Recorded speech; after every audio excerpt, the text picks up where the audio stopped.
எவ்வளவுதே நல்லதே பண்ணுனாலும் நம்ம ராசிக்கு கெட்டவங்கன்னதே பேர் வரும். இதுக்கு காலந்தையும் பதில் சொல்லணும். இப்போ மீன் பொரிக்க போகிறேன். அதுக்கு நான் நெத்திலி மீன் வாங்கி குடலெல்லாம் எடுத்துட்டு தலையும் வாழையும் கட் பண்ணி விட்டுட்டு கழுவி வச்சுருக்கேன். அதுக்கு ஒரு பொடி ரெடி பண்ணிக்கிடலாம். மல்லித்தூள், மிளகாத்தூள், மஞ்சத்தூள், கொஞ்சமாக எண்ணெய் சேர்த்துட்டு இஞ்சி பூண்டு விழுது, கார்ன்ஃப்ளவர் மாவு, அரை எலுமிச்சம்பழம், கொஞ்சம் உப்பு போட்டுக்கிறணும். முக்கியமானதே உப்புதே, அதை சொல்ல மறந்துட்டேன். உப்பு போட்டுட்டு போடவே மறந்தாச்சு. உப்பு போட்டு நல்லா கலந்துட்டு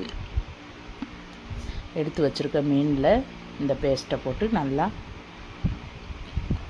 தடவி எடுத்து வச்சுக்கலாம். 10 நிமிஷம் இந்த தண்ணி இருக்கும், அதை உணர்றதுக்கு தடவி வச்சுட்டு இப்போ தோசை சட்டியிலே இந்த மீனை பொரிச்சுக்கிறலாம். நல்லா மொறு மொறுன்னு இருக்கும், டேஸ்ட்டாக இருக்கும். வீடியோ பிடிச்சிருந்தா லைக் பண்ணுங்கள்.